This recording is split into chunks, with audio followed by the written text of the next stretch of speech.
It's hard to imagine an event that would define the careers of procurement and supply chain professionals worldwide more than a global pandemic. Yet at the start of the decade, that's exactly what we have. The coronavirus has brought not only our supply chains, but our world as we know it to a grinding halt. Yet from the perspective of the C-suite and our shareholders, business must go on, and we're the ones responsible for making sure it happens. So here at Procurious, we want to help you crowdsource confidence during the coronavirus crisis, which quite frankly just seems to keep going on and on. As a lead story in The Economist said in early July, you may have lost interest in the pandemic. It has not lost interest in you. COVID-19 is here to stay. People will have to adapt. The world has not experienced a second wave. It never got over the first. So not only is COVID testing our supply chains, but it's also testing our personal resilience and determination. Fresh data from the front line on this war against COVID is always welcome to help us provide meaning and prepare for the inevitable next challenge. So in the fourth month of this crisis, and it really is hard to determine whether we're in crisis, recovery, or new normal, this is one of the key questions we're going to be asking our speakers today. Let's start with Bill DiMartino. Bill is leading riskmethods North American business, growing the firm into the industry's leading supply chain risk management solution. He has 15 years of experience in procurement and supply management in various leadership roles at IBM, Taurus, and Determined. Bill is a recognized supply management luminary, a speaker at industry events, and author of papers. And just so you know, riskmethods empowers businesses to identify, assess, and mitigate supply chain risk.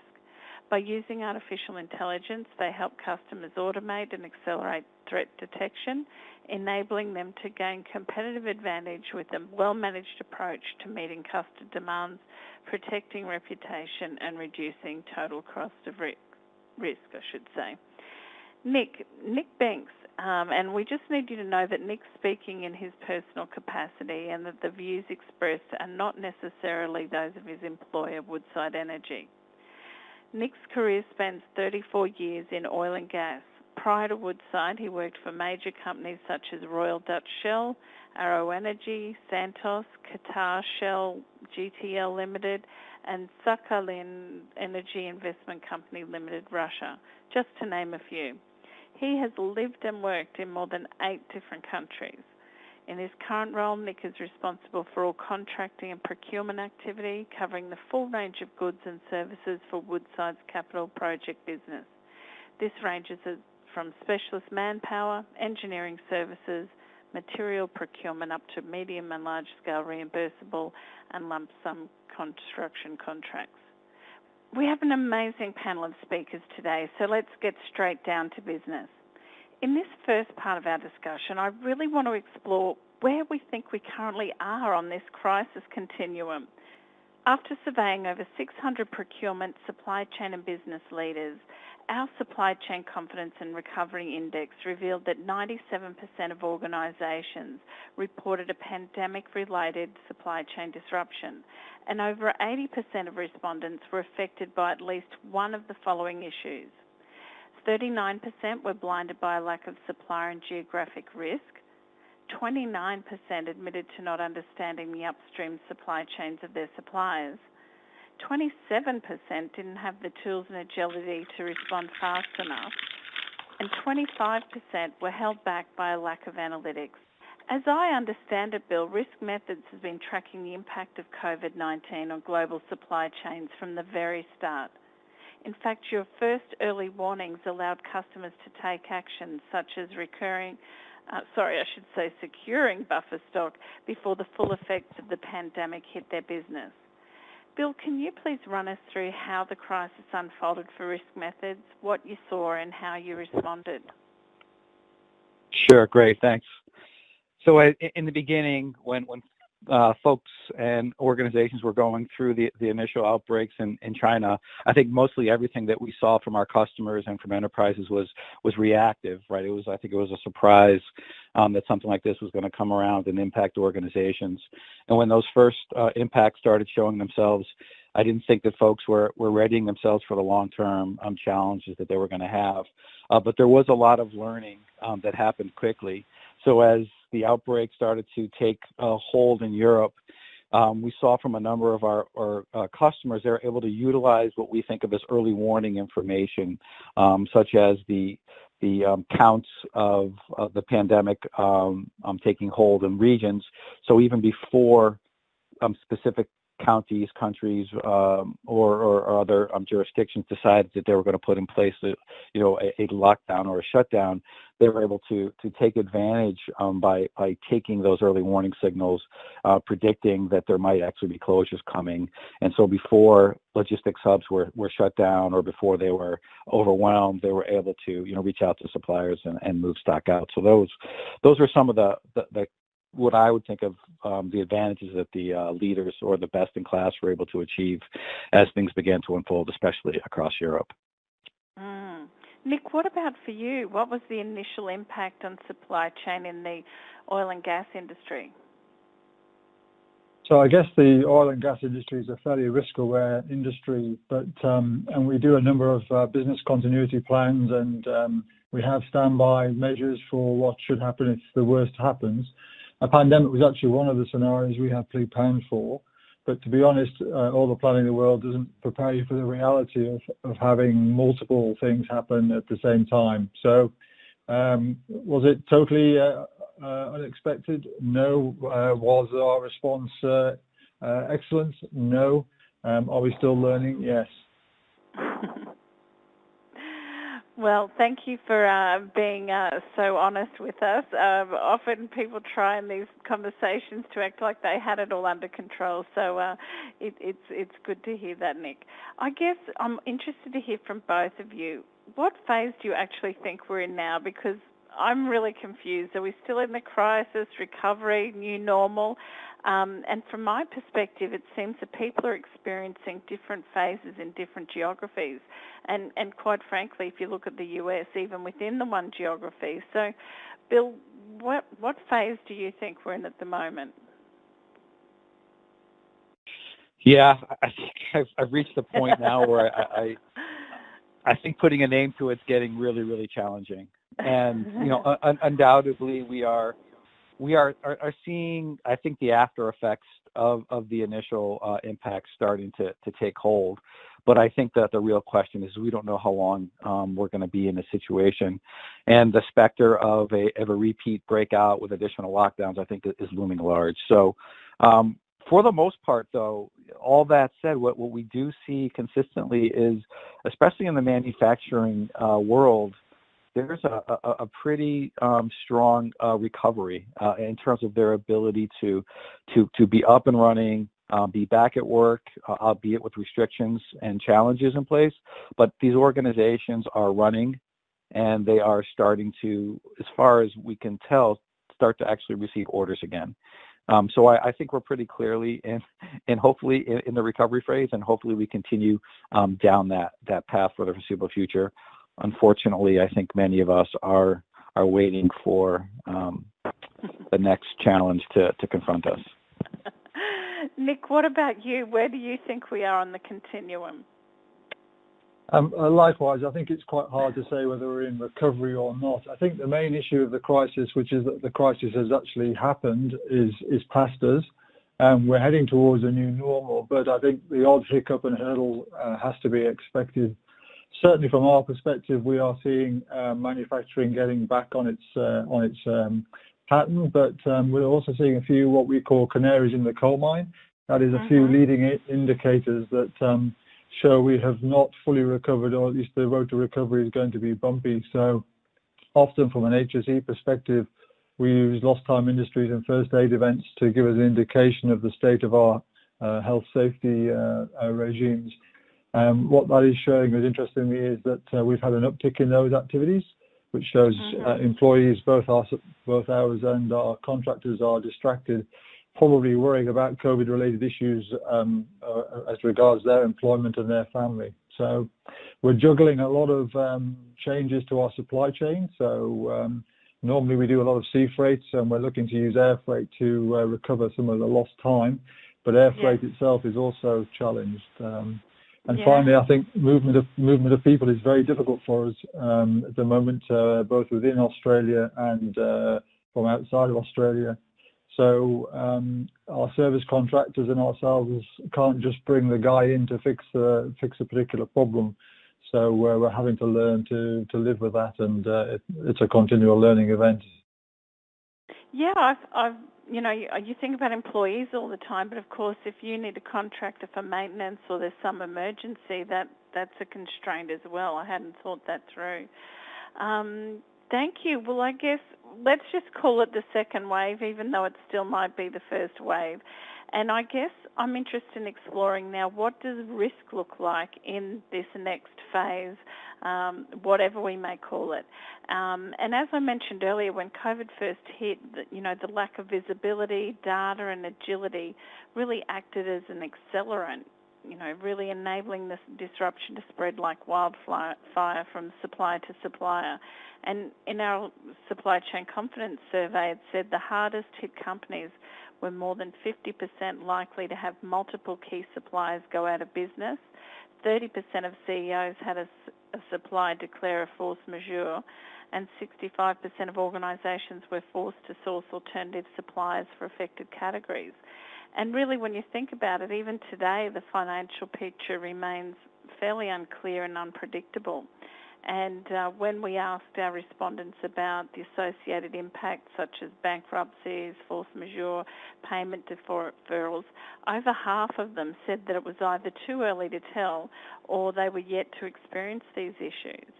And then, Bill, if we look at your recent report, and the data from May 2020, the potential financial distress of suppliers was 2.7 times higher than at the beginning of the crisis, and accounted for more than half of all the types of coronavirus-related risk.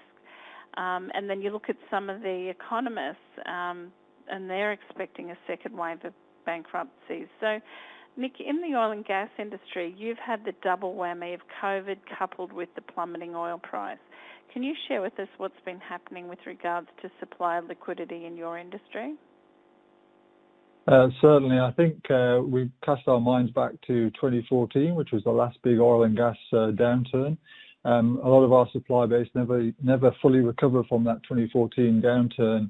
They were just starting to recover with the uptick of last year, and then COVID has hit, and COVID has driven an oil price slump as well. So we're seeing a dramatic reduction in overall capital expenditure by all of the oil and gas companies around the world, which has implications for all of our major contractors. We've had several contractors file for Chapter 11 bankruptcy in the US, and that's drilling contractors, fabrication contractors. We have shipping vessels that are also indicating financial challenges. I think there's no doubt about it. Our supplier health is challenged.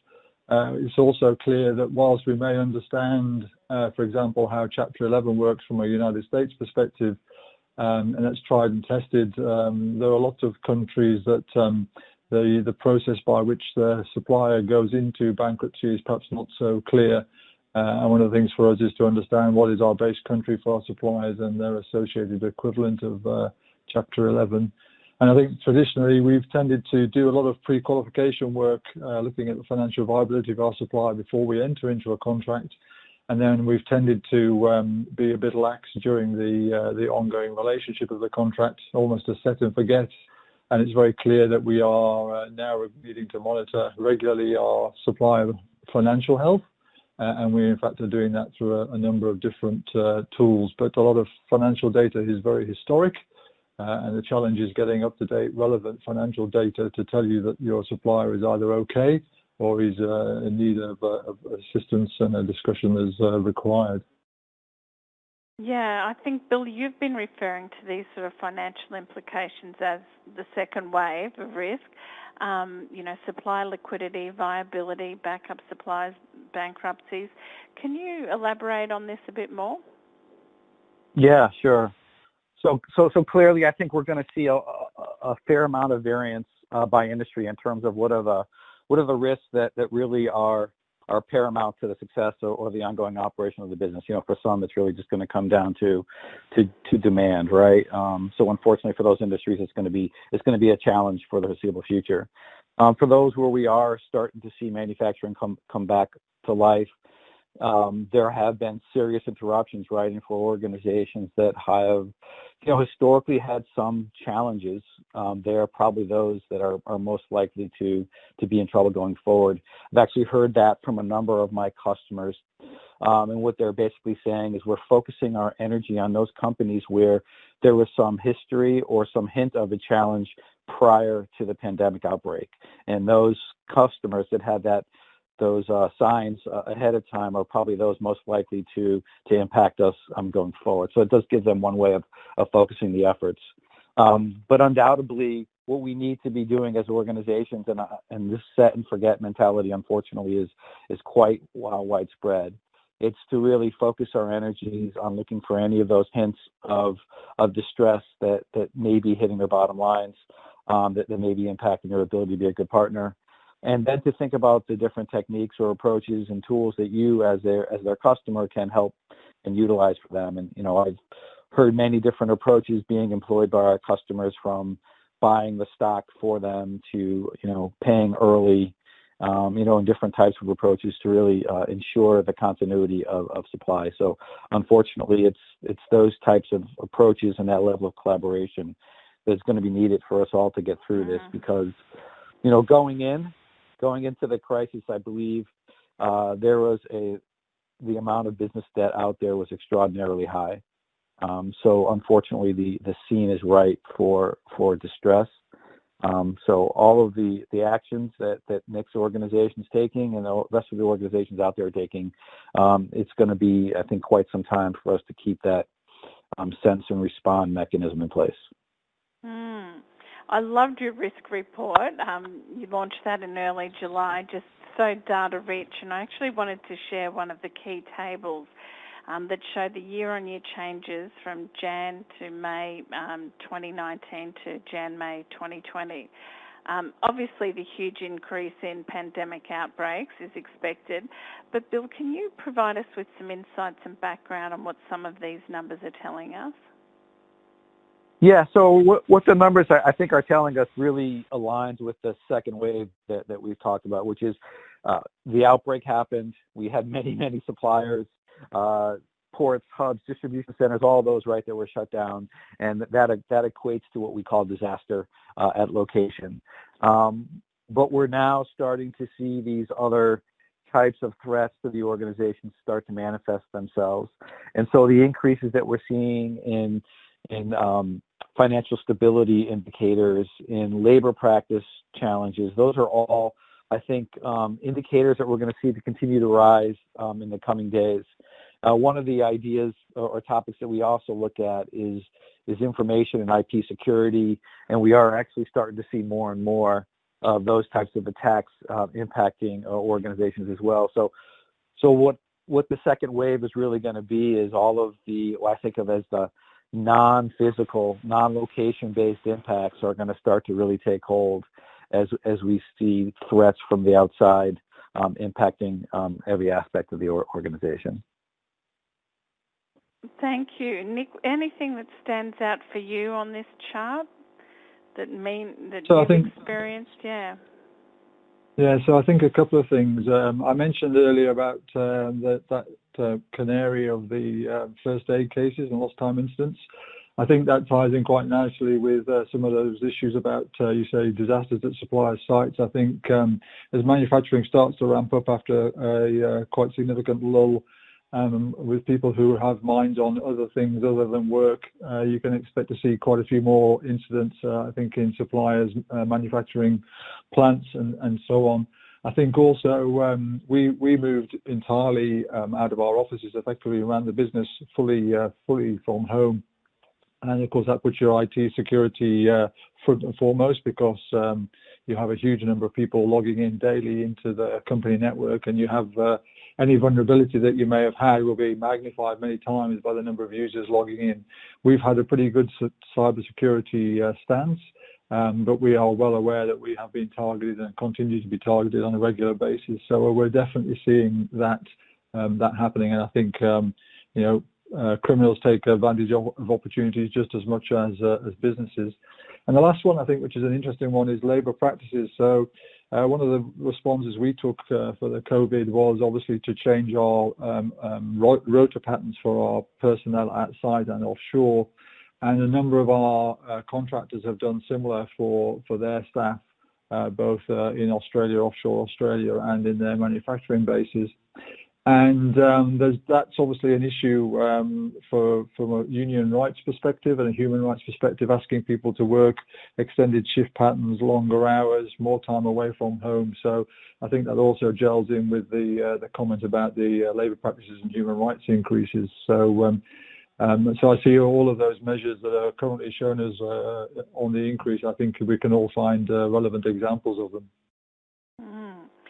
Now, thank you, Nick. Great insights. And, maybe now if we start talking about what we think may be the permanent changes to the way we think and operate with what we've experienced over the last few months. Once again, referring to our survey, I think, what I saw was sort of some seismic shifts in what our supply chain strategies could be like moving forward. And I think that some of the fundamental truths that we've developed in the last few decades, like global sourcing, like lean, like the way we manage our working capital, are really now being challenged and maybe permanently changed. So I'm really keen to hear what you and Bill think, Nick, on what these changes could be. So let's start with lean. Our traditional thinking has always been to hold as little inventory as possible. So how do you think that will change moving forward? Nick, let's start with you. So I think inevitably what companies will do and what we're looking at doing is holding an increased buffer stock or emergency stock. Traditionally in the oil and gas industry, we've had what's called insurance spares, which are capitalized spares for use when and absolutely necessary, usually for things like a spare turbine or a spare rotor blade. We'll certainly see, I think, an uptick in stocking levels. Obviously, we look to diversify and perhaps have more than one source of supply, although in the oil and gas industry, it's become very centralized over the years, so there are limited numbers of suppliers of suitable gas turbines, for example. So diversification is a bit of a challenge.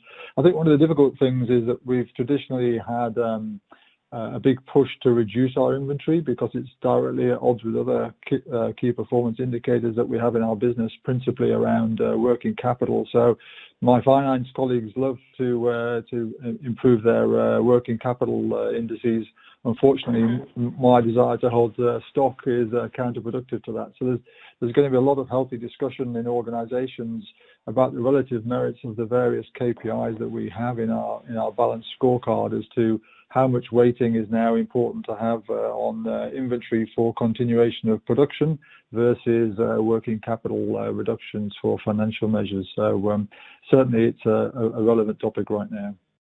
Bill, do you have any views on this? Yeah, for sure. For me, it's hard to think about one topic in isolation. So a term that's used in insurance a lot is something that they call the cost of risk. And I think this has historically been something that's been greatly underserved when it comes to procurement and supply chain planning at the category level. So for me, the fundamental question really comes down to what is your acceptable risk posture for this individual category. And that's the first step to answering those questions of, how to weigh and how to factor in these various measures of cost. And once you come to that agreement for the category, you then need to align and build a supply base that supports that.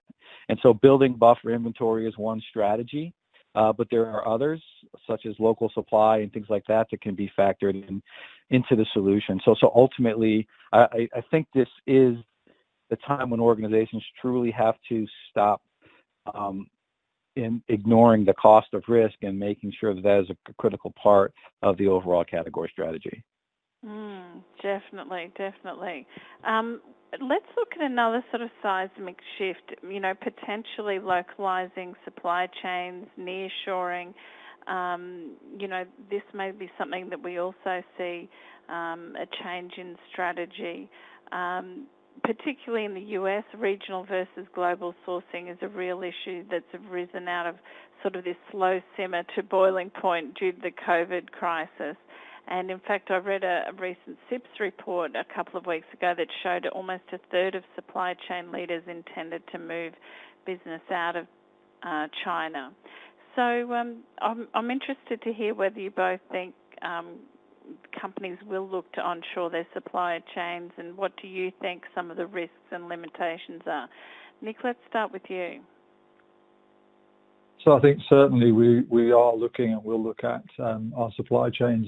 But as I mentioned, from an oil and gas perspective, over the years there's been a lot of concentration. So you can only really onshore if there's already an ability to produce locally. If you talk about manufacture of oil rigs and platforms and gas plants, that tends to be done in plants in China and Southeast Asia, Singapore, etc. So there are limits as to what you can actually onshore.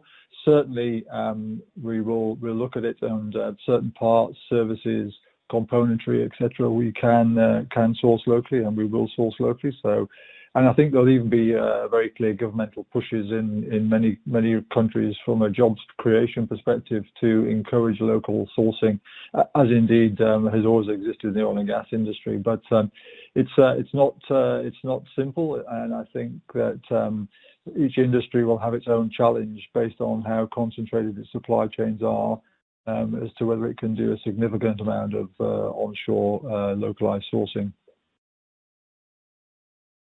Bill, what are your thoughts on that? Yeah, so I think I'll start with, I think there's going to be a high degree of variability by industry for sure here. And I think the other key factor that's going to play into this, especially for us in the States when everything is about how it looks, is going to be consumerism. So I believe for especially those that have a very strong end consumer face, there's going to be a real push for them to move at least some of their supply chain. I don't know if local is the right word or perhaps regional is more appropriate, but I do believe there's going to be a need to satisfy the end consumer to move some of the supply of various and products to regional supply chains. How far that swings, there are also some pretty difficult challenges for moving supply, especially if you think about the U.S. region when it comes to our laws and our standards for manufacturing componentry, especially in a high-tech world. It would be really challenging to move some of that here, especially doing that quick. So ultimately, there's going to be some realities that different industries have to face. But I do believe we will see a move towards, I like to think of it much more as adding supply capabilities than replacing to satisfy the needs of the various regions in a cost-effective and risk-aware way. Yeah, I mean, there's going to be some interesting conversations around the executive tables, isn't there? When you think about all these trade-offs, like Nick talking about the inventory versus working capital, and you talk about, cost versus, risk when we're talking about where we're sourcing from. It's interesting times in more ways than one. And Bill, I understand and, saw in your report that you've really developed a framework, a way of thinking for people around how they can really think about crisis recovery and supply chain continuity. Do you mind just walking us through your framework? Yeah, sure. I'd love to do that. So I don't have all the time in the world here today, so we're going to do an abbreviated journey through this. And I'll try to really hit what I think of are the highlights of how we get from where we are today to where really the organization needs to be in the future. So we've used words like crisis recovery and new normal, and obviously exactly where we are is going to vary as we've talked about. But right now I think it's pretty clear that the initial at least primary impact is past. In organizations when I think about what I saw is that people were basically locked up in crisis mode for day after day after day, right? And they just had to do whatever they needed to do to get supply and keep things going. Pretty clearly, as we moved into recovery, there's a bit of a steady state out there right now. But in order to be ready for the unknown, I think it's important that organizations do think about when they've reached recovery in terms of these four, we think of them as pillars. So number one is, how can I ensure that the supply that I need to meet my demands is going to be there today? So obviously having an effective ability to sense and respond to new threats is critical. Number two, as we think about the ongoing work that you have to bring on new sources of supply, it's probably important that you now become more risk aware in all of those award decisions and potentially start thinking about bringing on more local sources to again, give you more agility and ability to react quickly.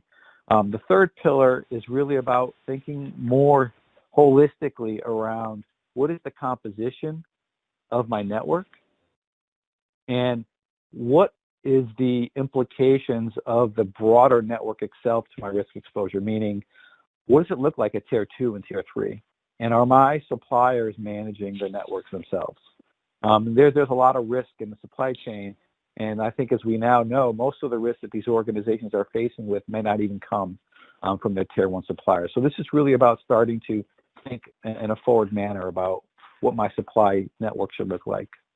And then lastly, I think this is the time where organizations need to say, why wasn't I ready?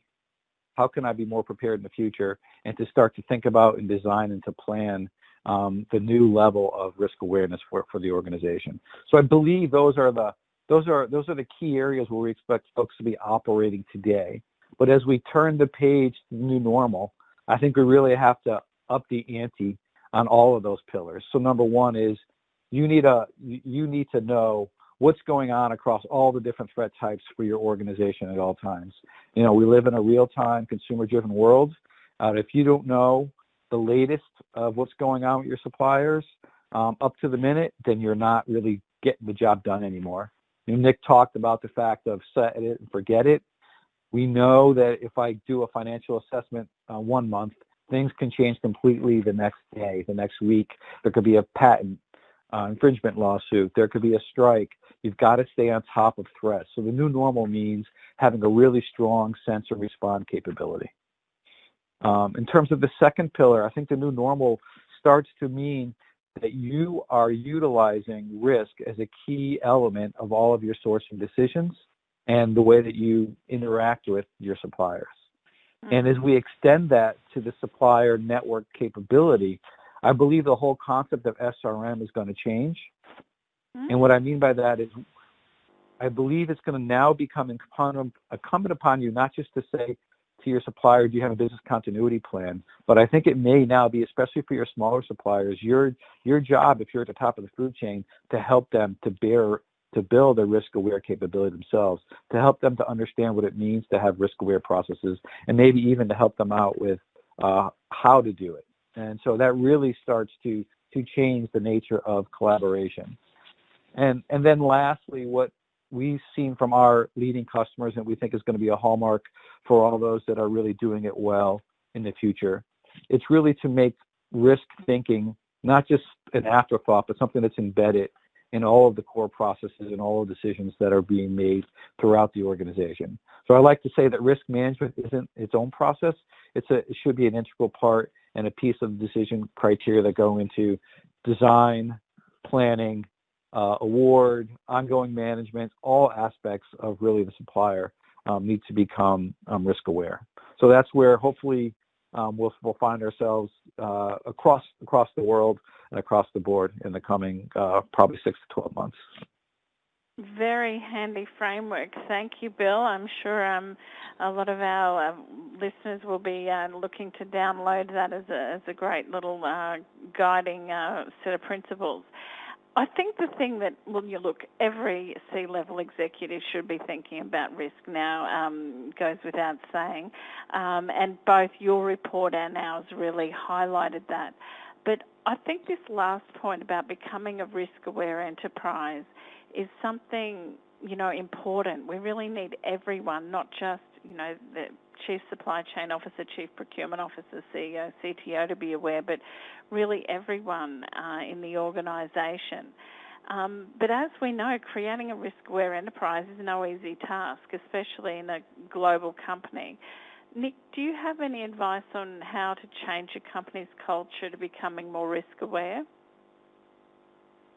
Well, I think to be honest, I'm very fortunate. As I mentioned before, the oil and gas industry is a very risk-aware industry. But I think even there, we talk about and focus largely on technical risk. Traditionally, oil and gas companies focused on the technical risks, of managing naturally explosive products, for example.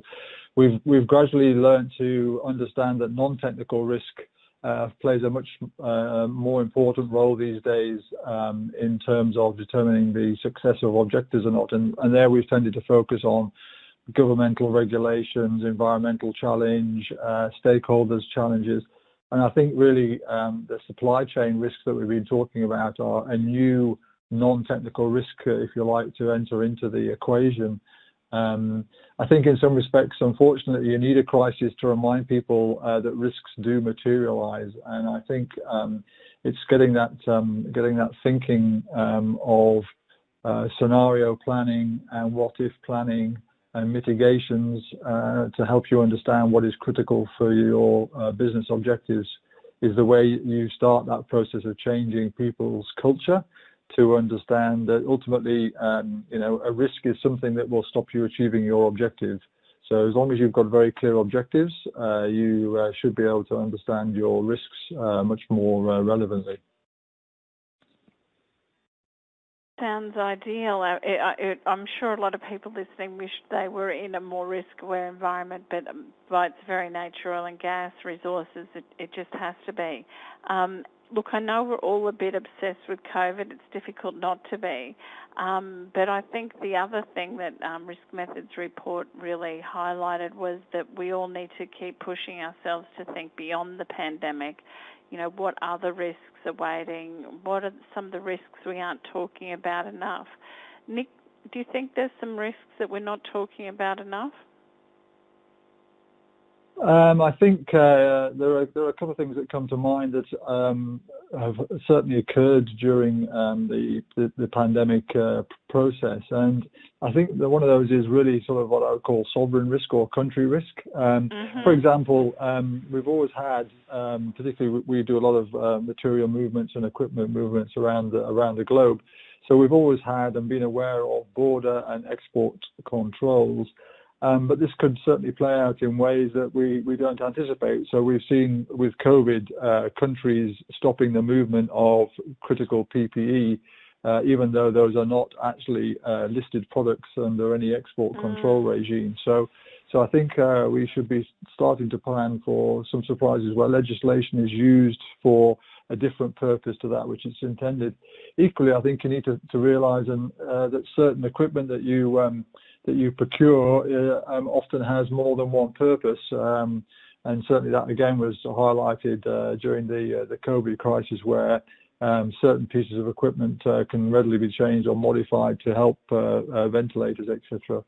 I mean, I've had an example previously where we got caught out with export controls because we were using very specific high-pressure chrome steel drill pipe that turned out to be a government-controlled product because it could also be used for the manufacture of gun barrels. This was during the Iraq War perspective. So you can see that, again, sometimes you have to think about the other uses your products could be used for.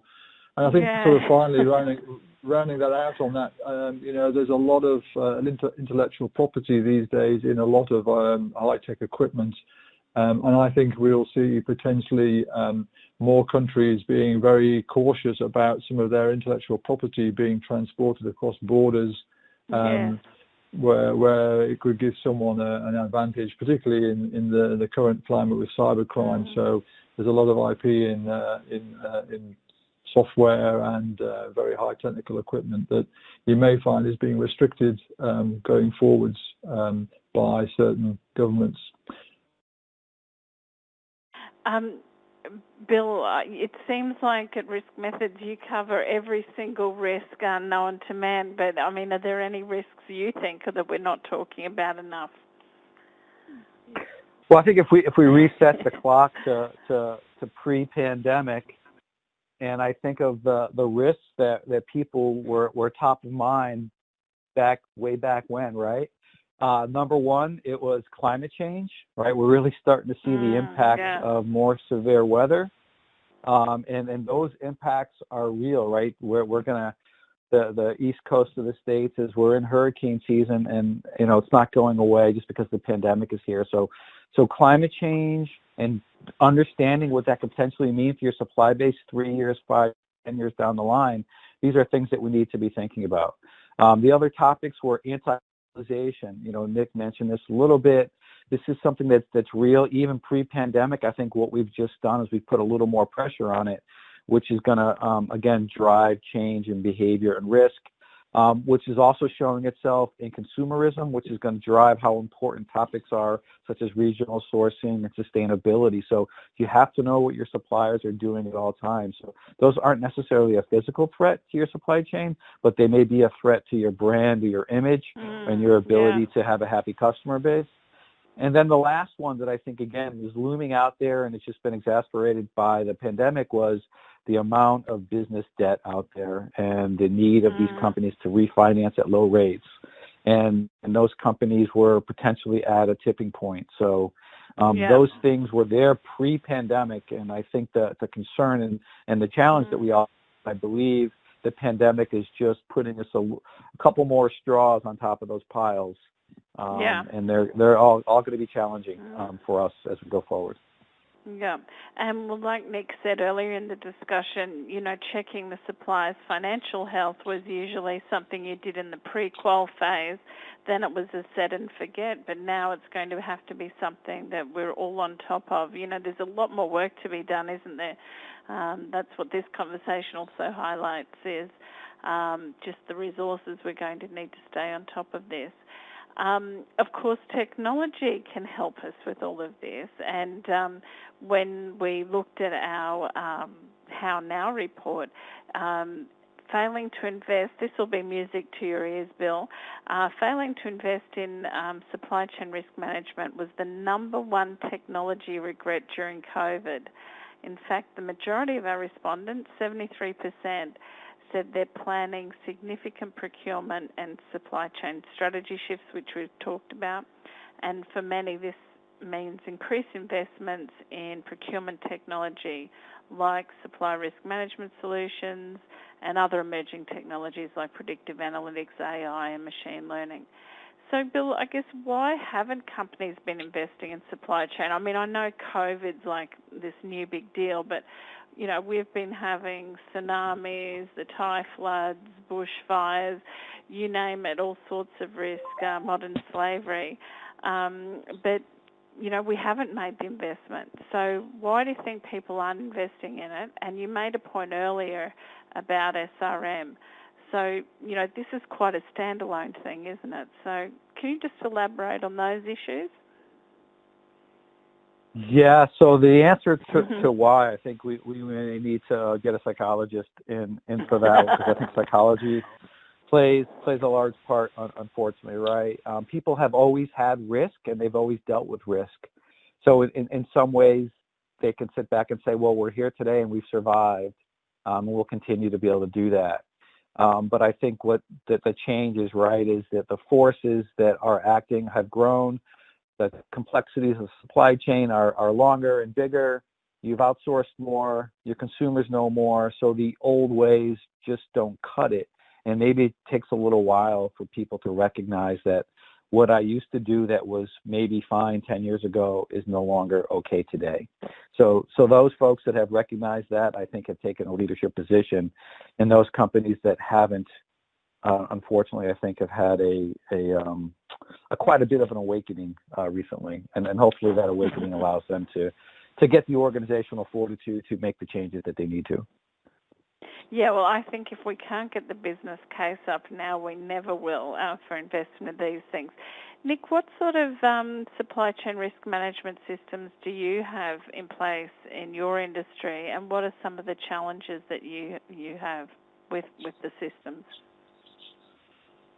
So I think obviously we have a piece of software that helps us with our risk identification and risk mapping and the actions, and make sure that we follow up on those risk actions as a kind of classic risk tool.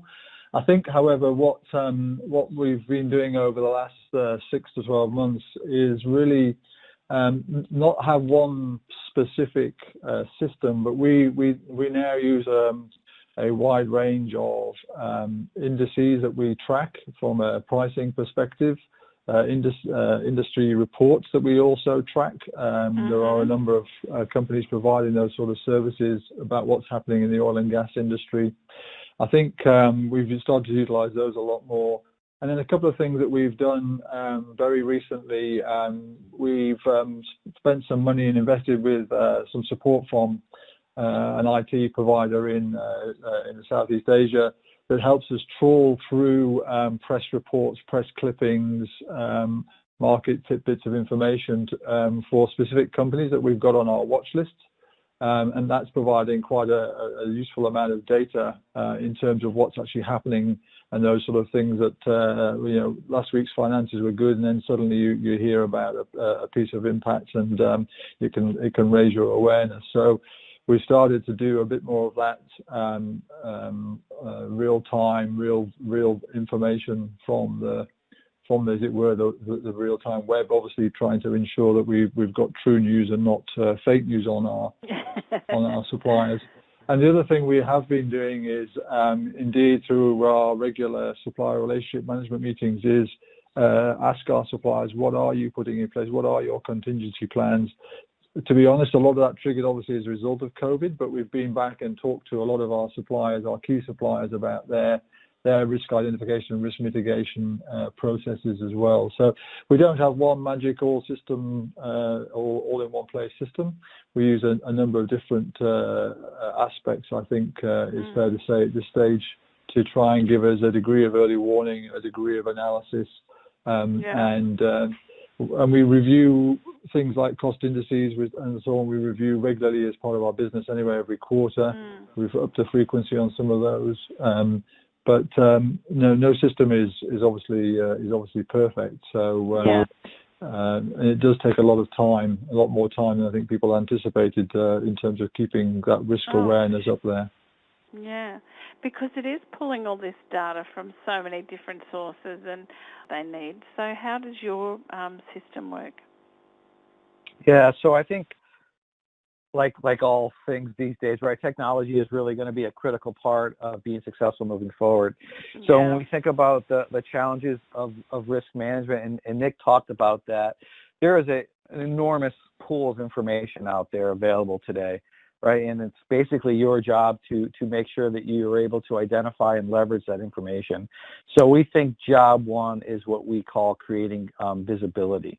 But in order to create that visibility to risk, or the risk profile, or the risk threats, you have to have a relevant set of insights that people believe in. And so that's where our artificial intelligence engine, comes into play, which is to identify those nuggets of insight that are critical or relevant to your business, be it because you have a supplier at that location, or because you have a supplier that's part of the patent infringements, or because you have a supplier that's within the zone that's being shut down by the Chinese government for smoke or smog. But bringing that information, along with all the other insights that your organization has, with other trusted third-party sources together into that unified view, really provides the framework for the organization to start building that momentum or that buy-in to a quantifiable, repeatable risk scoring program. And once you have that, where technology can also help, what I think is really not thought of as much by organizations, but I think is paramount, is you have to standardize your process for how you assess risk and then how you respond. In order to do that, you have to have a platform where you can track and measure and assess what you've done and who's done it and the impact that they've had.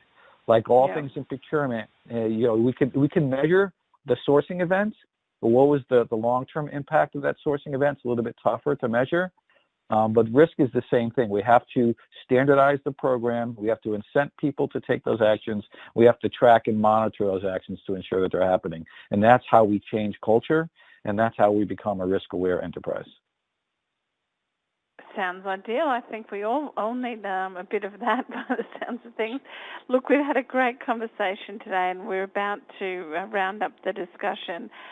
If I think back, we've shared our COVID response stories. We've explored some of the potential strategy shifts that we might see moving forward. We explored your framework, Bill, which was very good for helping us better managing disruptions. And we've also talked about some risks that are keeping you up at night. Just to close out, Nick, do you have any other top tips that you can share with our audience for building resilient and reliable supply networks into the future? I think I kind of go back to basics, and I think risk is something that stops you from achieving your objectives, and I think it's really important to go back and talk and engage with the business, and just have that very simple conversation about what's really critical to their achievement of objectives, and then translate that back into what that means from a supply chain perspective, so that you can really understand what is critical to enabling you to continue production in our particular case. And I think sometimes asking those very simple, back to basic questions about the business, what's important to them, to meet their objective, and then how does that translate into your supply chain, and then just doing a what if analysis on that supply chain. So obviously COVID has introduced a new what if, but I think it's in some respects it's fairly basic stuff, but it needs to be redone time and time again, so it becomes second nature for supply chain professionals and for the business. It's top of mind. Bill, what about you? Any final tips? I do have one last question for you as well, but any top tips for building a resilient supply chain? Yeah, so I would say, obviously the risk imperative is clear. You have an opportunity right now, I think one that is, probably a once in a lifetime that's presenting itself in terms of your ability to get your executives on board and to build that buy-in. And there is, in addition to all that's happened with the pandemic, again, there is a business case for the investment. If you can do anything to lower inventory levels, if you can lower your business continuity insurance, if you can, really think about the savings that you're able to produce to your organization in terms of potentially reducing the number of suppliers and the efficiency that goes with that, there is certainly a case to be made for the investment, even before the pandemic. Perfect. We always love a good business case, and sounds like we should all look into that business continuity insurance. It looks like that could be one that would be easy to overlook, and if people can reduce that, it could be a big cost saving. You've mentioned that twice during our conversation. Now, just a final question for you, Bill. When I was looking through the report and some other information, I see that you've launched a supply chain continuity academy. Can you let our listeners know what that's about and how they can get involved if they're interested? Sure. Yeah, absolutely. If you go to our website, you'll see a lot of information and the ability to sign up and join. And really what we try to do is we tend to have a lot of events that we did primarily focused on our customers. And since we weren't going to be doing any in-person events, we took a step back and rethought the end goal and the objective. And so what we did is we decided to go virtual. And instead of having a summit where anyone can join, we made it a virtual event where anyone can join. But we're really trying to focus on giving people some of those nuggets in terms of what the leaders are doing and how you can approach this, and what are the areas that can really make an impact to your organization. So it could be something from how does business continuity work, and what are the aspects of it that you should consider, all the way down to what are the different risk types and how can I stay on top of them. So really we're trying to educate folks so that they're better prepared to tackle this challenge. Okay, great. Well, we'll make sure we share that with everyone. Well, that's the end of our webinar on 2020, the year that changed everything. Thank you. I think our experts today provide a fantastic overview of the global context, or should I say chaos, in which we're all trying to operate, and provided some really practical advice.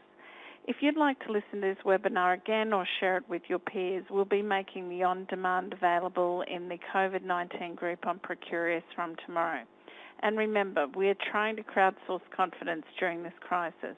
So if you need support, please ask a question on our discussion forum to keep the debate going. Thank you for taking the time to listen.